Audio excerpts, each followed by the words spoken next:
Salut à vous. Un très bon sabbat. On ne vit pas dans des temps normaux. Nous sommes en fait à un tournant dans les affaires du monde. On n'a pas besoin d'écouter les nouvelles longtemps pour voir qu'on est rendu à ce stade-là. Et plusieurs événements créent chez beaucoup de personnes dans le monde de la confusion, de l'inquiétude, de l'instabilité. En plus de ça, c'est que nous avons tous personnellement nos propres circonstances de vie, avec ses difficultés, avec ses exigences. Vous savez, en tant que chrétien, je pose la question, et c'est à ça que je veux répondre dans le sermon. En tant que chrétien, comment passer à travers tout ça avec succès et avec sérénité?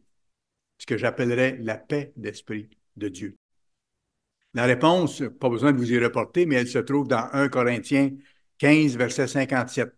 Toute brève réponse. 1 Corinthiens 15, 57, je vous la cite. Comment nous allons passer à travers tout ça?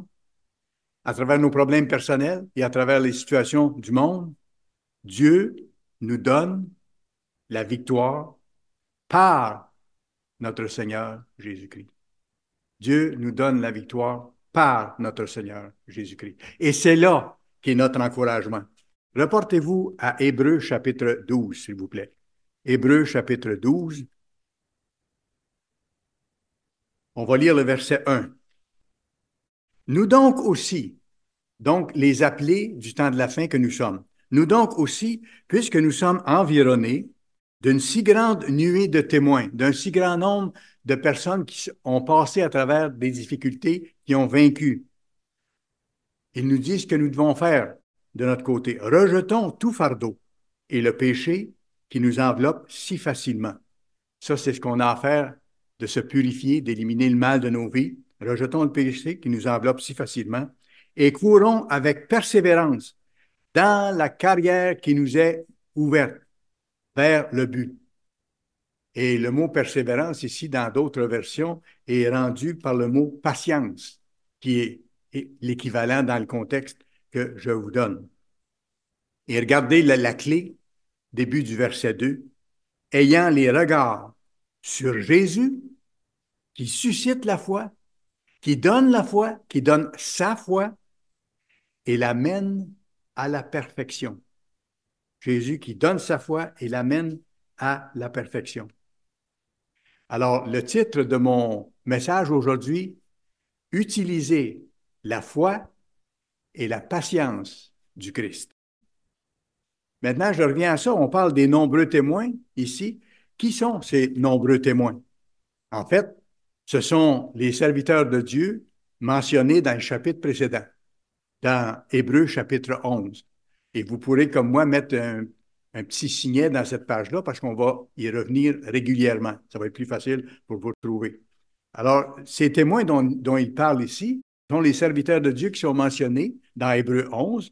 C'est un groupe d'appelés au cours de l'histoire qui ont vécu toutes sortes de situations difficiles, variées, parfois faciles, parfois difficiles, parfois extrêmes.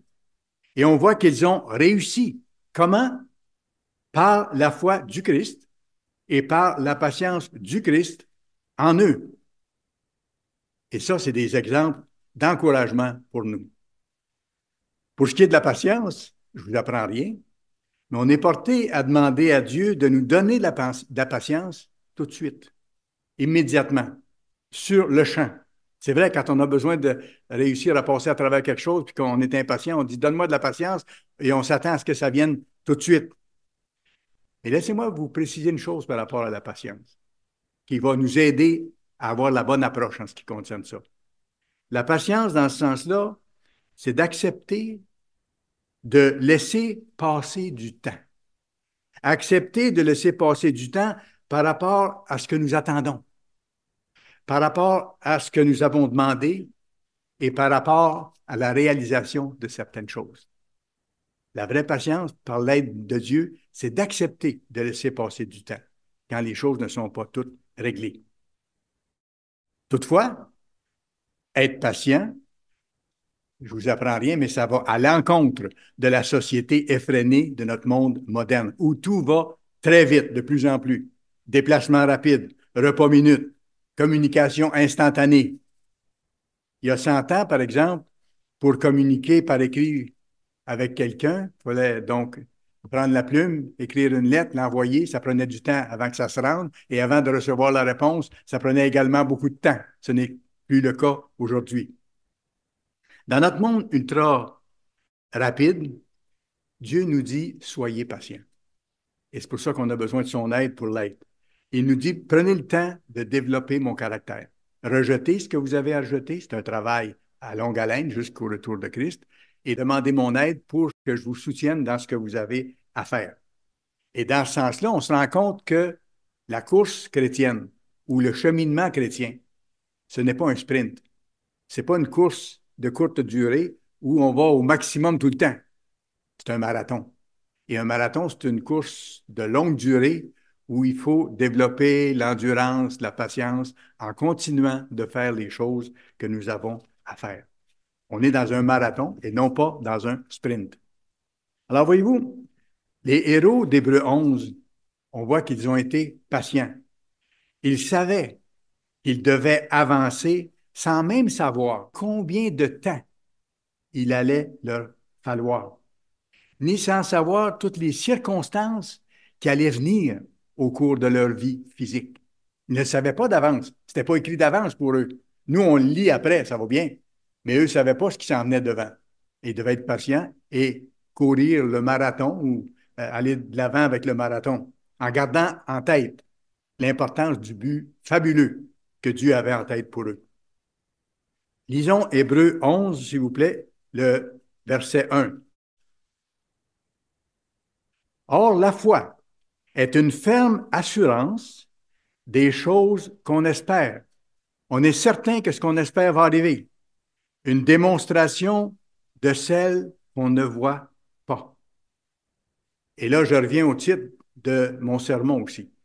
Parce que la foi dont il est question ici, j'aimerais que vous compreniez bien et que ça va vous encourager, et moi aussi, que cette foi-là, ce n'est pas votre foi personnelle. C'est la foi du Christ.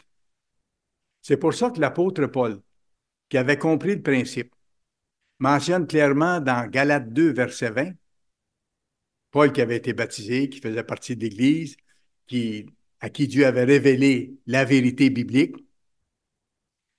Paul dit, ce n'est plus moi qui vis.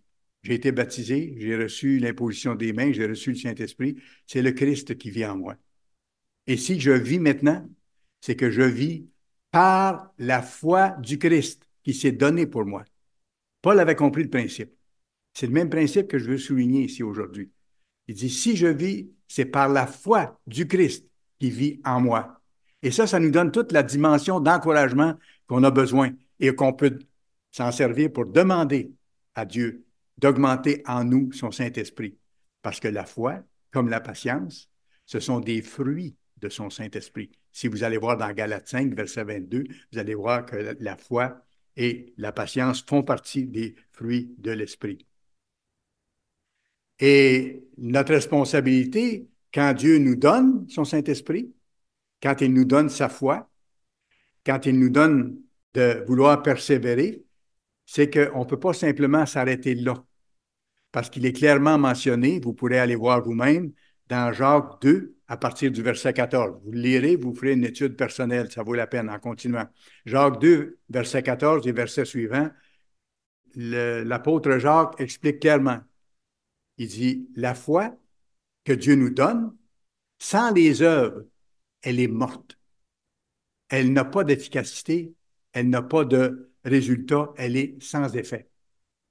Alors la foi que je reçois de Dieu, si je ne l'utilise pas pour faire les efforts avec son aide, pour changer les choses que j'ai à changer et porter du fruit dans ma vie, il dit, la foi, elle est morte. C'est comme quelqu'un qui ne l'aurait pas. On doit demander chaque jour à Dieu son Saint-Esprit et ça comprend la foi et ça comprend la persévérance qu'on a besoin. Mais ça vient de lui. Mais après qu'il nous la donne, il faut l'utiliser en agissant selon sa volonté, en nous purifiant, en faisant du bien aux autres, en supportant l'œuvre. C'est ce qu'on a à faire. C'est ça les œuvres de la foi, qui rendent la foi efficace, vivante et qui lui donnent un effet. Alors, La foi est une ferme assurance des choses qu'on espère et une démonstration de celles qu'on ne voit pas. Comme c'est la foi de Christ, c'est une assurance. Le Christ ne doute pas. Absolument pas. C'est lui qui a créé les choses, c'est lui qui a établi le plan avec son Père et c'est lui qui est prêt à nous aider. Et cette puissante perception qui nous est donnée par la foi de Christ nous montre en fait une réalité infiniment plus grande et plus durable que la réalité physique que nous voyons autour de nous et qui est là seulement pour un temps. Si nous nous fions seulement à ce qui est visible, si nous basons nos décisions sur ce qui est visible autour, nous pouvons commettre de grandes erreurs, de graves erreurs. En voici un exemple très fort qui va se produire bientôt et où, vous et moi, nous allons être mis au test. Sous peu, il va apparaître en Europe, et c'est en train de se former, un puissant système politique, militaire, économique et religieux qui va s'imposer sur la planète, dirigé par deux êtres spéciaux très puissants que la Bible présente comme deux bêtes.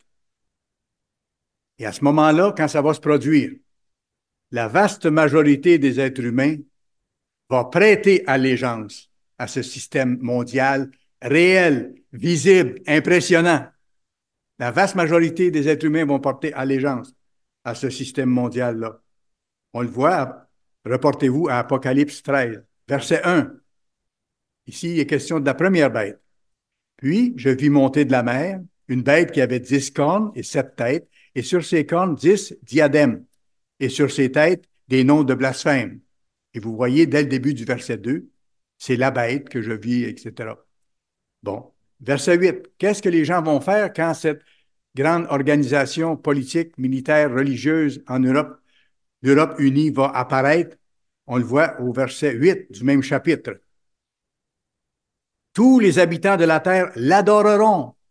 Ils vont trouver ça formidable parce qu'il y aura une époque de grande prospérité qui va apparaître et ce système-là va donner l'impression qu'il va régler tous les problèmes. Tous les habitants de la terre l'adoreront, ceux dont le nom n'a pas été écrit dans le livre de vie. À quel moment notre nom est-il écrit dans le livre de vie?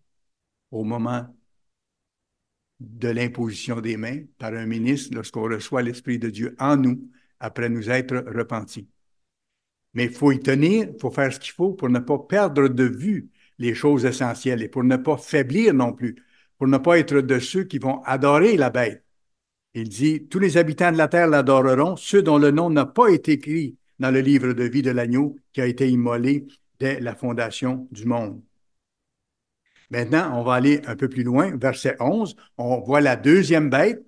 Les deux vont travailler de connivence, vont travailler ensemble.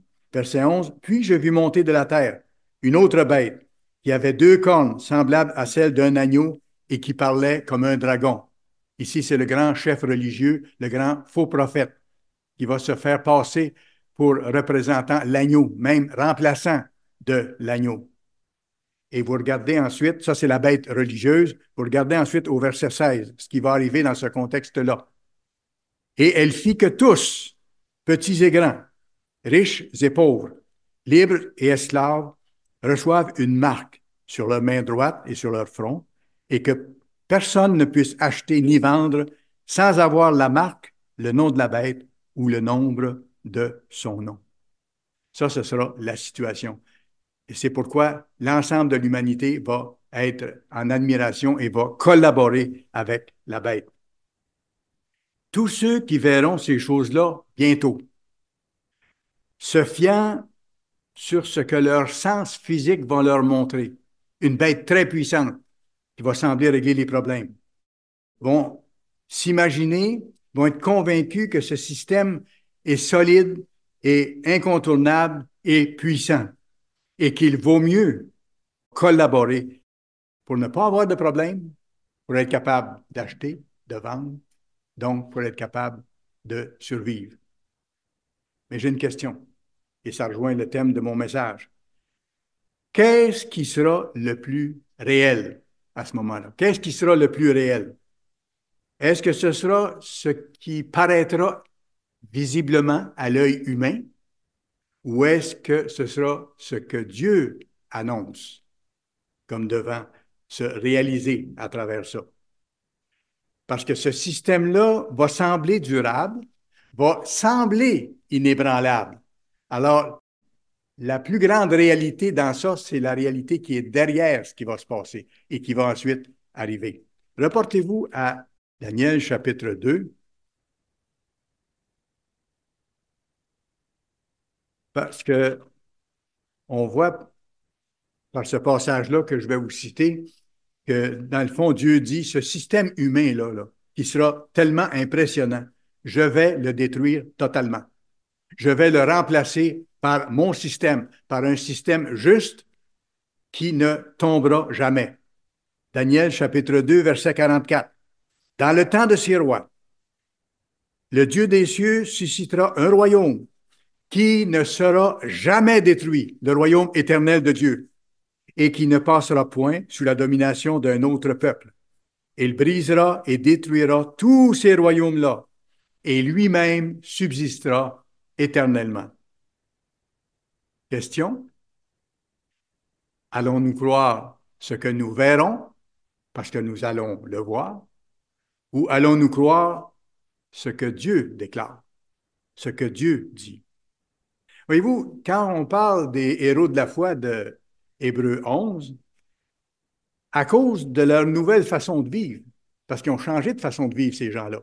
Ils ont cru autre chose, ils ont agi autrement, mais à cause de cela, ceux décrits dans Hébreux 11 sont devenus littéralement des étrangers dans leur propre pays, parce qu'ils n'étaient plus les mêmes qu'avant. Ils ne faisaient plus les mêmes choses. Ils ne participaient plus aux mêmes choses, aux mêmes fêtes, aux mêmes traditions autour. Ils ont changé, comme nous, on doit changer. Et ils devenaient des étrangers dans leur propre pays, comme nous, exactement. Et ils ont subi d'énormes pressions de leur entourage. Mais ils ont réussi, comme on voit dans les textes. Pourquoi? Par leur propre force, parce qu'ils étaient tenaces? Non, on va voir tantôt. Ils étaient loin d'être tenaces. Il y a des gens qui avaient peur parmi les héros de la foi. Je vais vous le montrer tout à l'heure. C'était des êtres humains normaux. C'est seulement avec l'aide du Saint-Esprit qu'ils ont pu passer à travers. Autrement dit, par l'action du Christ en eux. Ils ont cru Dieu et ils ont vu au-delà de la situation qui était la leur autour, dans leurs environs. Ils ont été patients, ils ont réussi. On va en voir quelques-uns. Pas beaucoup, mais quelques-uns. Allez dans Hébreu, on revient dans Hébreu. J'espère que vous avez mis votre petit signet. Hébreu chapitre 11. Hébreu chapitre 11, on va lire le verset 4. Le premier héros de la foi qui est mentionné, bien sûr, c'est Abel. Verset 4. C'est par la foi qu'Abel offrit à Dieu un sacrifice plus excellent que celui de Caïn. C'est par elle qu'il fut déclaré juste, Dieu approuvant ses offrandes, et c'est par elle qu'il parle encore aujourd'hui, quoique mort. Il nous parle comment? Par les textes bibliques, par l'exemple qui a été gardé et qui nous explique ce qui est arrivé. Et dans son cas, il a été tué. Pourquoi? Parce qu'il obéissait à Dieu. Parce que son frère était jaloux. Parce que Caïn n'a pas offert la même sorte d'offrande que Dieu demandait. Il a fait les choses à sa façon, là-dessus et sur bien d'autres choses également. Et quand Caïn a vu son frère bien agir et a vu la réaction de Dieu par rapport à ça, il est devenu amer. Il est devenu en colère. Et ça, c'est un phénomène qui se produit régulièrement parce que la conduite juste de son frère qui obéissait aux lois de Dieu, qui plaisait à Dieu, le mettait en lumière, lui, faisait ressortir ses fautes à lui. Et c'est pour ça que Caïn a haï son frère et, ayant vu ses fautes mises en évidence et ne voulant pas se repentir, a tué son frère plutôt que de changer. Alors, voyez-vous, ce qui est frappant en même temps, c'est que le premier homme de foi mentionné dans la Bible a été en même temps le premier martyr, si vous regardez les choses telles quelles. Et on a des choses, nous, à apprendre à travers ça. C'est qu'avoir la foi ne signifie pas que la vie sera toujours facile. Il y a des bouts, oui. Il y a des grands encouragements et Dieu va en donner encore. Mais avoir la foi ne signifie pas que la vie sera toujours facile, que rien de mauvais ne nous arrivera. Abel a cru à Dieu, il a obéi, il a offert ses meilleures bêtes dans son troupeau comme offrande à Dieu. Il attendait le salut, il a obéi à Dieu et il a été tué. Mais il est en attente de sa couronne. Et Dieu s'est servi de son exemple jusqu'à aujourd'hui pour nous enseigner des choses. Voyons ensuite un autre cas, tout de suite après. Enoch, Hébreux 11, verset 5. C'est par la foi, encore la foi de Christ, qu'Enoch fut enlevé pour qu'il ne voie point la mort, et il ne parut plus parce que Dieu l'avait enlevé. Car avant son enlèvement, il avait reçu le témoignage qu'il était agréable à Dieu. Et ici, je précise simplement le mot enlevé, parce que certains croient qu'il a été emmené au ciel. Il n'y a personne au ciel. La Bible dit que personne n'est allé au ciel. Il y a juste le Christ qui est retourné. Il n'a pas été amené au ciel, il a été transporté ailleurs. Le sens du mot enlevé veut dire transporté. Comme ça a été le cas, vous vous rappelez, pour Philippe qui a baptisé l'eunuque. Après qu'il a procédé au baptême, Philippe a disparu. Et c'est marqué dans la Bible qu'il a été transporté ailleurs par Dieu. Dieu est tout-puissant. Vous pourrez voir ça dans Acte 8. Acte 8, à partir du verset 26. Acte 8, à partir du verset 26, vous allez voir l'exemple de Philippe qui a été changé de place en un instant par Dieu pour aller travailler ailleurs après qu'il lui a donné cette mission et qu'il l'a eu accomplie. Alors, dans le cas d'Enoch ici, Enoch a été enlevé pour qu'il ne soit pas tué, pour qu'il ne lui arrive pas le même sort qu'à Abel. Exactement. Parce qu'il y a des gens qui voulaient l'assassiner, c'est ça. Il a été changé d'endroit, transféré de lieu, parce que certains voulaient le tuer. Peut-être à cause de son comportement, peut-être par le fait qu'il obéissait à Dieu et qu'il était devenu tellement différent des gens autour que certaines personnes voulaient le tuer, comme Caïn qui a tué Abel. Voyez-vous, et c'est marqué que Enoch était agréable à Dieu en lui obéissant. Comme Abel, exactement. Alors, voyez-vous, Dieu accomplit différentes choses à travers différents individus, selon son plan. Et tout ça s'en va dans la même direction. Toutefois, Abel et Enoch étaient en même temps très semblables sur un point important. C'est que les deux avaient la foi. Et ils croyaient Dieu et ils comptaient sur sa force. C'est pas par leur force qu'ils ont accompli ce qu'ils ont accompli. Et c'est basé sur le verset suivant, verset 6 d'Hébreux 11. Or, sans la foi qu'ils avaient, il est impossible de lui être agréable. Et c'est pour ça qu'Enoch et Abel lui ont été agréables, parce qu'ils avaient la vraie foi qui pousse à obéir à Dieu et à vouloir faire sa volonté en toutes circonstances. Car il faut que celui qui s'approche de Dieu croit que Dieu existe, qu'il soit certain que Dieu existe. Le Christ est certain que son Père existe. Et c'est sa foi qu'il nous donne pour qu'on croie que la divinité existe, que Dieu existe, le Père et le Fils, et qu'ils sont prêts à nous aider. Crois que Dieu existe et qu'il est le rémunérateur, celui qui répond à ceux qui le cherchent de tout leur cœur, diligemment, selon certaines versions. Alors ça, c'est le principe. Et c'est important, cette foi-là, cette confiance-là, il faut qu'elle soit une confiance qui devienne une confiance absolue. On doit la cultiver, l'utiliser en mettant en pratique les lois de Dieu pour que cette foi-là devienne encore plus solide. Est-ce que ce serait possible d'avoir euh, une véritable relation avec un autre être humain s'il n'y a pas de confiance? Est-ce que ce serait possible d'avoir une vraie relation avec un autre être humain s'il n'y a pas de confiance? Entre un mari et une femme, entre des amis, entre des enfants et des parents, s'il n'y a pas de confiance, est-ce que c'est possible d'avoir une relation véritable? Parce que la confiance, c'est la base, euh, la confiance, c'est la base de toute relation saine, de toute relation vraie, de toute relation fructueuse. Et l'être le plus fiable et le plus digne de confiance dans l'univers, c'est notre Père, notre bon papa, comme certains comme certains disaient. Je me rappelle, il y avait une religieuse africaine que j'ai baptisée, une ancienne religieuse africaine que j'ai baptisée dans l'Église, et elle appelait Dieu Papa bon Dieu, avec beaucoup de chaleur, avec beaucoup d'enthousiasme. Alors Dieu nous aime, on est ses bien-aimés, et il promet de nous donner toute l'aide nécessaire pour passer à travers et arriver au but. Ça veut dire qu'on doit apprendre à lui faire confiance, à lui faire entière confiance dans toutes les circonstances, en continuant à nous appliquer à vivre selon ses lois. Ça, c'est les œuvres qui rendent la foi efficace, quelles que soient les circonstances de notre vie.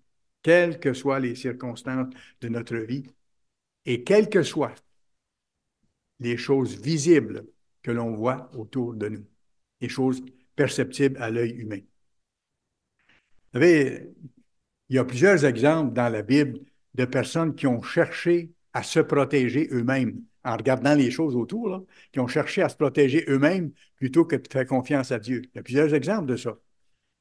Plutôt que de faire ce qu'il dit, puis d'attendre patiemment.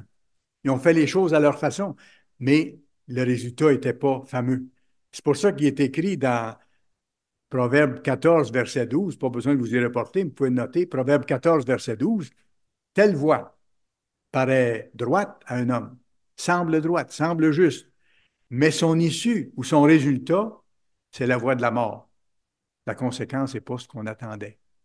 Ce qui veut dire que ce qui paraît logique à l'œil humain n'est pas toujours la vérité. Il n'est pas toujours ce qu'on doit faire ou le chemin qu'on doit suivre. Le chemin qu'on doit suivre, c'est celui que Dieu nous montre. Et il nous promet de nous donner la force nécessaire pour arriver au bout. Si nous ne faisons pas entièrement confiance à Dieu, qu'est-ce qui arrive? Si notre cœur n'est pas totalement à lui, et si on peut le développer, on doit le développer, on recule, on cesse d'avancer, on cesse de progresser, on perd du terrain spirituellement. Et dans ce sens-là, Dieu devient de moins en moins réel et on compte de moins en moins sur lui. On recule. Et là, on cherche à se protéger soi-même avec ce qu'on pense être le mieux, alors que Dieu nous donne ce qu'on a besoin. Il y a un très bon exemple de ça dans la Bible. Vous allez comprendre. C'est quand le Christ a ressuscité son ami Lazare, qui était mort depuis quelques jours, là. Il était au tombeau. Il était en train de se décomposer même. La mort était réelle, tout le monde le savait. Mais ce qui est arrivé, vous lirez le passage, je vais vous le donner tantôt, c'est que le Christ l'a ressuscité, mais là, vous avez deux groupes de Juifs qui étaient opposés habituellement les uns aux autres. Vous aviez les Sadducéens et les pharisiens. Ils étaient des ennemis et étaient opposés les uns aux autres. Et devant ce miracle-là, qui était incontestable, ils ne pouvaient pas le nier, il n'y avait pas le choix, là. Et les gens admiraient ce qui se passait.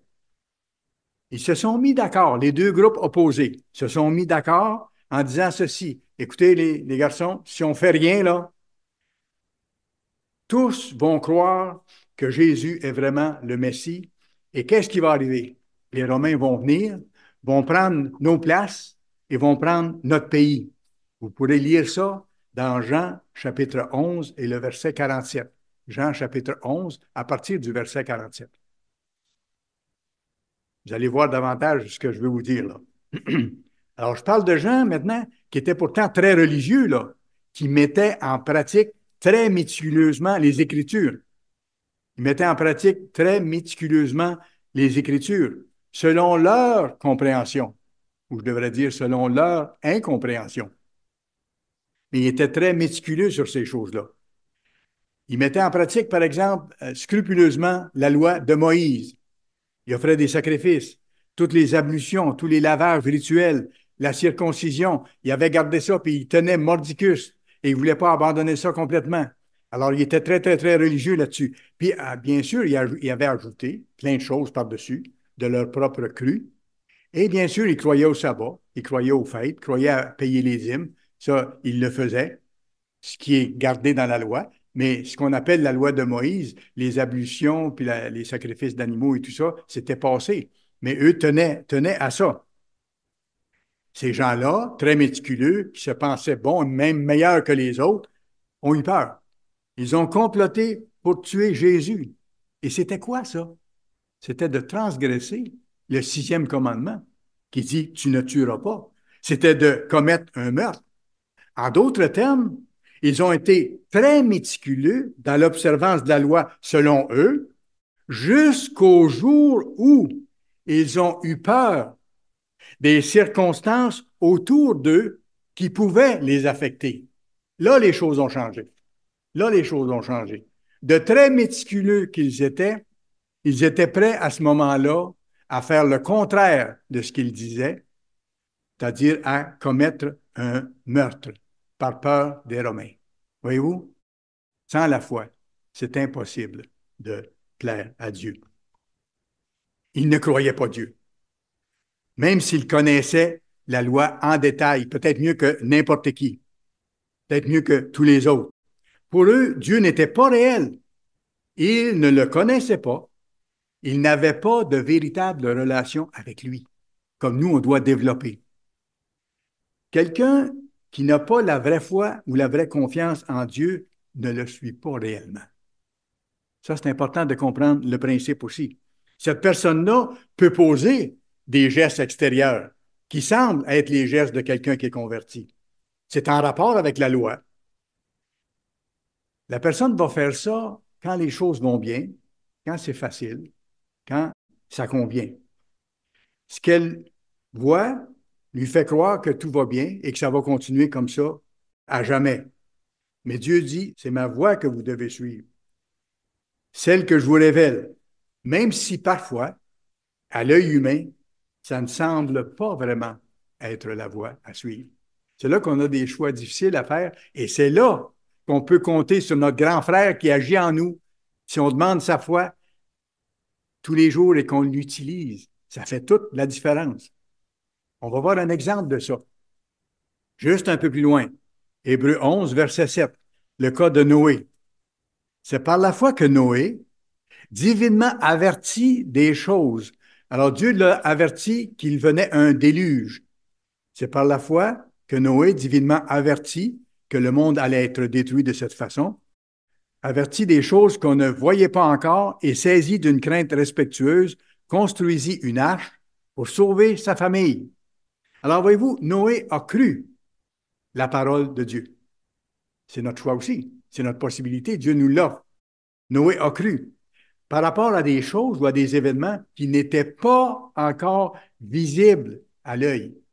C'était par beau temps. Dieu lui a demandé de construire une arche énorme, gigantesque, sur une terre désertique. Ce n'était pas logique humainement. Mais il a eu l'urgence d'agir. Il a fait ce que Dieu lui a dit. Il a tenu bon pendant ces années-là. Il a été un prédicateur de justice aussi durant ces années-là. Un autre exemple, tout de suite après, celui d'Abraham. C'est par la foi qu'Abraham, lors de sa vocation, quand Dieu l'a appelé, obéit et partit pour un lieu qu'il devait recevoir en héritage et qu'il partit sans savoir où il allait. Foi véritable. Un peu comme vous et moi, quand on a commencé à changer des choses majeures dans nos vies, on est parti vers quelque chose de nouveau. Quand on a commencé à observer le sabbat et les gens nous trouvaient bizarres autour, on est parti pour une façon de faire tout à fait différente. On est devenu étranger de plus en plus pour les gens autour. La foi véritable produit l'obéissance. C'est ça qu'Abraham a fait. Et Abraham l'a fait sans savoir tout ce qui venait. Il a été patient. Il a cru par le Christ en lui et il a été patient par le Christ en lui. Verset 9. C'est par la foi qu'il vint s'établir dans la terre promise comme dans une terre étrangère, habitant sous des tentes ainsi qu'Isaac, Jacob, cohéritiers de la même promesse. Et Abraham a vécu le reste de sa vie physique en terre de Canaan. Avec lui, Isaac et Jacob ont habité sous des tentes pour indiquer que notre passage sur la terre, c'est vraiment temporaire et que cette vie-là n'est pas la seule. Alors, eux avaient les yeux sur ce qui était encore invisible à l'époque. Ils voyaient la cité que Dieu a promis d'établir sur la terre au bout de l'histoire humaine. En fait, ils étaient en route pour ailleurs que leur lieu de passage où ils étaient. Ils étaient en route pour ailleurs, comme vous et comme moi. Nous sommes en route pour ailleurs que là où nous sommes maintenant. Alors, voyez-vous, la foi du Christ, c'est ceci, c'est de voir les choses comme Christ les voit. Plus on est proche de lui, plus on les voit comme il les voit, et plus on a sa force. La foi de Christ nous fait réaliser que le monde qui nous entoure, qui est pourtant réel à nos yeux, là, ce n'est pas ce qui compte. Ce n'est pas un but en soi, car il va disparaître. Ce n'est pas le seul monde qui existe. Vous avez sûrement entendu un dicton comme moi à différentes occasions. Nous avons une seule vie à vivre. C'est faux. On n'a pas une seule vie à vivre. Absolument pas. Il y a une deuxième vie qui vient. Et il y a un autre monde qui vient. Ça va ensemble. Abraham croyait et attendait cette réalité-là d'une autre vie et de la Jérusalem céleste qui va être établie sur la terre, selon le plan de Dieu plus tard. Même chose pour son épouse, Sarah, femme d'Abraham. L'épouse d'Abraham a cru Dieu quand Dieu lui a dit qu'elle aurait un fils, même si elle était très vieille, elle n'était plus en âge d'avoir des enfants. Regardez verset 11, c'est par la foi que Sarah elle-même, âgée, malgré son âge avancé, fut rendue capable d'avoir une postérité parce qu'elle crut à la fidélité de celui qui avait fait la promesse. Elle a cru. Même chose. Intéressant. Et c'est intéressant dans le cas de Sarah parce que l'annonce que Dieu lui a fait qu'elle aurait des enfants, qu'elle aurait un enfant à l'âge où elle était rendue, l'a tellement surprise qu'elle a ri. Et c'est intéressant parce que Dieu, Dieu a inspiré que le nom de l'enfant, Isaac, veut dire rire. Son nom, le nom Isaac veut dire rire. Alors, voyez-vous, Dieu a donné de grands miracles à Abraham et à son épouse, qui ils étaient très vieux pour être capables d'avoir des enfants. Abraham avait reçu la promesse de voir une postérité tellement nombreuse qu'elle serait innombrable, qu'elle serait comme les étoiles du ciel. Mais écoutez, quand Abraham est mort, il n'a jamais vu cette postérité-là. Il n'a jamais vu cette promesse se réaliser. Regardez le verset 13. C'est dans la foi qu'ils sont tous morts, sans avoir obtenu les choses promises. Mais ils les ont vus et salués de loin, reconnaissant qu'ils étaient étrangers et voyageurs sur la terre. Ceux qui parlent ainsi montrent qu'ils cherchent une patrie. S'ils avaient eu en vue celle d'où ils étaient sortis, ils auraient eu le temps d'y retourner. Ça nous dit quelque chose à nous autres. Il ne faut pas regarder en arrière. Il ne faut pas regarder avec nostalgie notre ancienne façon de vivre, notre ancienne vie. Dans quelle direction est-ce qu'on veut aller? C'est la foi de Christ qui va nous aider à trancher ça, qui va nous garder dans la bonne direction. C'est la foi de Christ qui nous rend capables de comprendre le grand plan de Dieu. C'est lui qui l'a fait. Alors, il nous donne de le comprendre quand on est proche de lui et qu'on travaille à changer. Et la foi nous rend capables de voir aussi l'urgence des situations où on se trouve, de voir la nécessité de patienter pour arriver au bon résultat et d'obéir de mieux en mieux. Vous avez la même chose d'un autre serviteur de Dieu qui a cru Dieu, Joseph, un peu plus loin. Hébreux 11 et le verset 22. C'est par la foi que Joseph, mourant, fit mention de la sortie des fils d'Israël et qu'il donna des ordres au sujet de ses eaux. Alors, il était en Égypte avec sa famille. Il savait que Dieu allait délivrer Israël de l'esclavage plus tard, plusieurs années après. Alors, il a demandé à ceux qui étaient là, il dit, après ma mort, assurez-vous, quand vous allez sortir de l'Égypte, assurez-vous d'amener mes eaux avec vous pour les enterrer en terre de Canaan, dans la terre promise. Je veux être là au moment de la résurrection. C'était probablement ça qu'il avait à l'esprit, j'imagine. Alors, voyez-vous, il voyait l'invisible. Sa nation n'était pas en danger à ce moment-là, lorsqu'il est mort. Tout allait bien. Les Israélites étaient bien traités encore. La maltraitance, en ce qui les concerne, n'avait même pas commencé. Mais lui voyait que ça allait venir et il voyait que Israël, plus tard, allait être libéré, comme Dieu avait dit, et ainsi de suite. Alors, foi et patience. Foi et patience. Rahab, c'est la même chose. Rahab, la prostituée qui vivait à Jéricho. Ce n'était pas une Israélite, c'était une Cananéenne, donc une non-juive, une païenne, si vous voulez. Et au moment où l'événement est cité concernant Rahab, au verset 31 ici, c'était 40 ans après que les Israélites avaient sorti d'Égypte, après les grands miracles que Dieu avait faits et qui avaient été connus totalement dans la région. Rahab le savait, mais les autres habitants de Jéricho le savaient aussi, qu'il y avait eu cette chose extraordinaire que tout un peuple nombreux de quelques millions de personnes avait été libéré miraculeusement de l'Égypte. Il dit, c'est par la foi que Rahab, la prostituée, ne périt pas avec les rebelles parce qu'elle avait reçu les espions avec bienveillance. Voyez-vous, Rahab le savait concernant Dieu. Elle a eu foi à Dieu. Elle a eu confiance à Dieu. Mais tous ses concitoyens savaient la même chose aussi. C'est quoi la différence? C'est que Rahab a choisi de croire Dieu, de lui faire confiance. Elle a protégé les espions que Dieu avait envoyés et elle a été protégée par la suite. Elle a été bénie. On peut voir ça dans Josué 2. Josué 2, on va lire les versets 8 à 13. Gardez votre place dans Hébreu, on va revenir. Josué 2, on va voir exactement ce qui s'est passé. Deuxième chapitre de Josué, versets 8 à 13. Ça décrit ce qui est arrivé à ce moment-là. Avant que les espions se couchent, les deux espions étaient arrivés à Jéricho pour aller identifier le lieu. Avant que les espions se couchent, Rahab monta vers eux sur le toit et leur dit, l'Éternel, je le sais, vous a donné ce pays. La terreur que vous inspirez nous a saisis et tous les habitants du pays tremblent devant vous. Ils savaient ce qui était arrivé à l'Égypte, à Pharaon, à son armée. Car nous avons appris comment, à votre sortie d'Égypte, l'Éternel a mis à sec devant vous les eaux de la mer Rouge, et comment vous avez traité les deux rois des Amoréens au-delà du Jourdain, Sion et Og, que vous avez dévoués par interdit.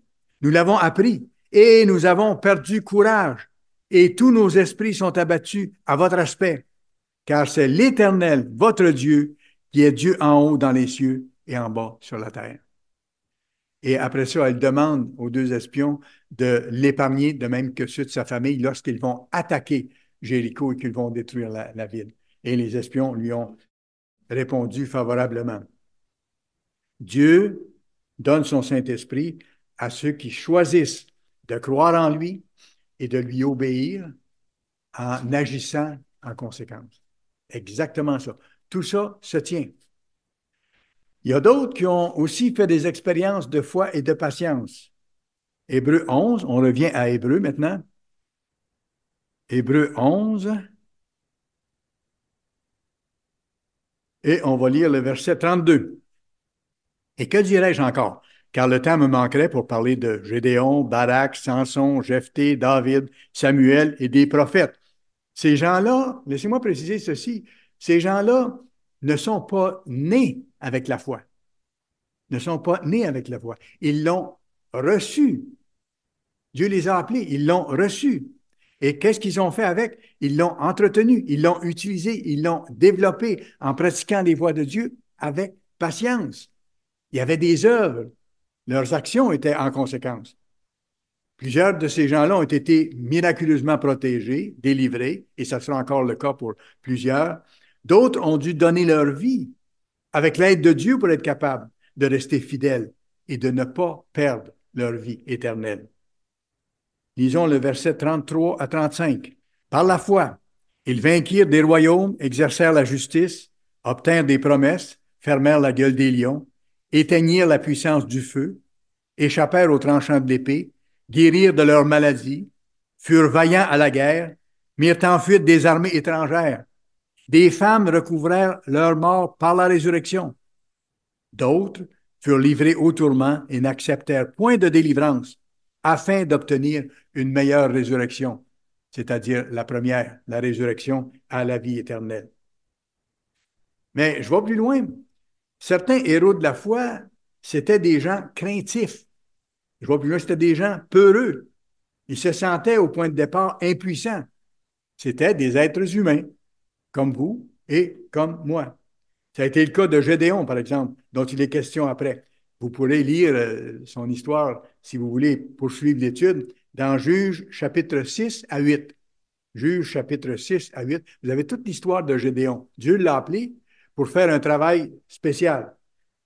ce jeune homme-là. Dieu lui a dit, tu vas délivrer la nation d'Israël des Madianites qui écrasaient le pays. Ils faisaient des rixes régulièrement pour aller voler les récoltes, pour prendre leurs choses et ainsi de suite. Ils étaient vraiment comme des esclaves dans leur propre pays. Euh, Gédéon, quand il a été appelé, il était en train de moudre du grain à la cachette parce que les Madianites venaient et prenaient leur nourriture. Il avait peur de la situation qui le terrifiait. Vous allez le voir en lisant les chapitres que je vous ai dit. Et il ne se sentait pas capable du tout d'accomplir la mission que Dieu lui avait donnée. Comme parfois, quand Dieu nous appelle, on ne se sent pas capable de dire je vais arriver au but. Mais c'est par Dieu qu'on peut y arriver seulement. Et quand vous regardez, je pense qu'on va y aller, ça vaut la peine. Juge 6. Juge 6. Allez dans le livre des juges. Avant le livre de Samuel, après Josué. Juge le chapitre 6. On va lire le verset 12 à 16. L'ange de l'Éternel lui apparut à notre ami Gédéon. Il lui dit, l'Éternel est avec toi, vaillant héros. Oui, il n'était pas vaillant héros, il se cachait pour le mot de le grain, là. Il n'était pas encore vaillant héros, mais Dieu allait lui donner de devenir vaillant héros. Comme Dieu va nous donner à nous de devenir vaillants héros de la foi si nous restons proches de lui et travaillons à faire sa volonté en le suppliant chaque jour de nous aider. Vaillant héros, Gédéon lui dit, ah mon Seigneur, si l'Éternel est avec nous, pourquoi toutes ces choses sont-elles arrivées? Nous sont-elles arrivées? Et où sont tous ces prodiges que nos pères nous racontent quand ils disent, l'Éternel ne nous a-t-il pas fait monter hors d'Égypte? Maintenant, l'Éternel nous abandonne. Alors, ce que lui voyait avec ses yeux humains à ce moment-là, il voyait les problèmes que la nation avait. Tout ce qui se dégradait, se brisait autour. Alors, il dit, l'Éternel n'est pas avec nous, là, ça ne va pas. Maintenant, l'Éternel nous abandonne et il nous livre entre les mains de Madian. Il nous attaque régulièrement, comme nos nations actuellement sont en train d'être méprisées, rejetées, et ça va continuer. Ça, c'est ce qu'on voit à l'œil, comme Gédéon voyait autour, si vous voulez. L'Éternel, verset 14, se tourna vers lui et dit, va avec cette force que tu as ou que tu vas avoir et délivre Israël de la main de Madian. N'est-ce pas moi qui t'envoie? Autrement dit, Dieu dit, si je te demande de faire quelque chose, je vais être avec toi. Sois confiant de ça. N'est-ce pas moi qui t'envoie? Gédéon lui dit, ah mon Seigneur, avec quoi délivrerai-je Israël? Voici, ma famille est la plus pauvre en Manassé et je suis le plus petit dans la maison de mon père. Il y avait toutes les raisons pour dire que j'ai peur, je ne veux pas y aller. Exactement. L'Éternel lui dit, et ça c'est le passage important, l'Éternel lui dit, mais je serai avec toi et tu battras Madian comme un seul homme.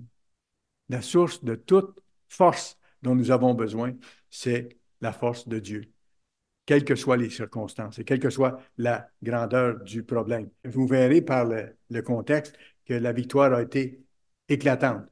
Mais encore là, Gédéon n'a pas commencé en étant un héros de la foi. Il a commencé en étant inquiet, en étant craintif, en étant pas sûr de lui. Même phénomène par rapport à un autre juge en Israël aussi. Je vous le donne celui-là parce que ça va avec l'exemple de Gédéon, Barak, dont on parle après. Dieu a dit à la prophétesse Déborah, il y avait une prophétesse à ce moment-là en Israël, c'est-à-dire une femme qui parlait inspirée par Dieu, les gens allaient la consulter, elle était connue. Alors Dieu a demandé à sa prophétesse, il dit, va voir Barak et dis-lui d'aller attaquer les Cananéens et de les vaincre. Et vous allez voir dans le contexte, si vous allez lire le passage, que Barak, il dit, qui? Moi? Je ne suis pas capable de faire ça. Il avait peur. Il se sentait impuissant, insécure. Et vous savez ce qu'il a fait? Il savait que la prophétesse parlait de la part de Dieu. Il dit, je vais y aller si tu viens avec moi. Alors, Déborah, la prophétesse, il a dit, OK, je vais te prendre la main. Je vais te tenir par la main, mon petit gars. Je vais aller avec toi. Mais voyez-vous, celui qui est mentionné comme un héros de la foi, Barak, c'était pas ça au début, là.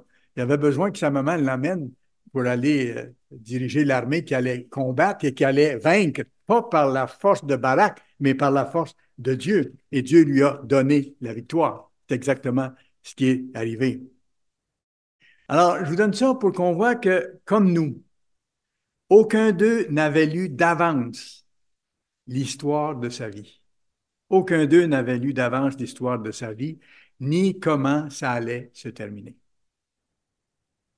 Shadrach, Meshach, Abednego, les trois amis de Daniel, ont été menacés d'être brûlés dans une fournaise ardente quand ils ont refusé, vous savez, d'adorer la statue de Nebuchadnezzar.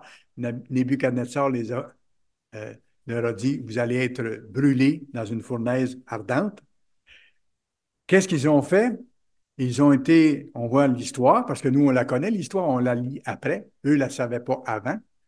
Ils ont été délivrés du feu de la fournaise par Dieu. Ils avaient la foi, mais je vais plus loin. Ils avaient la foi que Dieu avait le pouvoir de les libérer, de les épargner du feu. Il avait le pouvoir de faire ça. Mais ces trois jeunes amis-là ne savaient pas si Dieu allait le faire. Et Dieu aurait pu ne pas le faire. D'ailleurs, on voit leur réponse quand ils ont dit à Nebuchadnezzar, on n'adorera pas ta statue, Dieu va nous bénir. Mais s'il décide de nous laisser périr, que sa volonté soit faite. Voyez-vous, c'est exactement ça qu'il leur a dit. Alors, ils étaient prêts, donc, à donner leur vie. Ils étaient prêts à donner leur vie s'il le fallait. Leur but, c'était quoi? Leur but, c'était d'être fidèles à Dieu, de ne pas faire de compromis. Avant tout, ils voulaient être épargnés de beaucoup plus qu'un feu physique. Ils voulaient être épargnés en étant fidèles. Ils voulaient être épargnés du feu de la géhenne, de la destruction éternelle en bout de ligne. Voyez-vous, ils voyaient plus loin que le visible. Ils voyaient au-delà de leur situation d'alors. En ce qui nous concerne, si nous tenons bon, nous allons nous retrouver bientôt avec eux en tant qu'êtres immortels devant le trône de Dieu. C'est ça. C'est ce qui nous attend. Et tous seront au même point en même temps. Reportez-vous, s'il vous plaît, un dernier passage à Hébreux, chapitre 12. On revient à notre livre aux Hébreux. Hébreux, chapitre 12.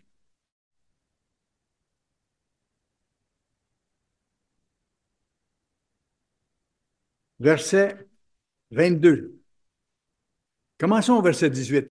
Il dit, vous ne vous êtes pas approchés d'une montagne qu'on pouvait toucher et qui était embrasée par le feu, ni de la nuée, ni des ténèbres, ni de la tempête et du retentissement de la trompette, ni du bruit des paroles tels que ceux qui les entendirent demandèrent qu'il ne leur en soit pas donné une de plus, car ils ne supportaient pas cette déclaration, etc. Il parle de la première Pentecôte ici, où Dieu a fait une manifestation très éclatante de sa présence lorsque les 10 commandements ont été donnés à Moïse sur le mont Sinaï. Il dit, regardez, vous autres, c'est plus que ça, là. Ce n'est pas une montagne physique.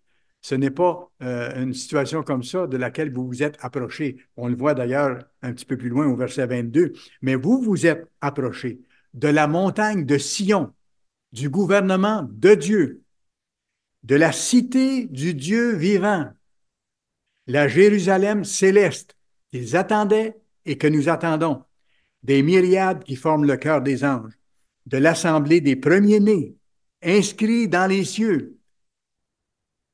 du juge qui est le Dieu de tous, des esprits des justes parvenus à la perfection, ceux qui ont été rendus parfaits, qui sont en attente d'être ressuscités en tant qu'êtres immortels.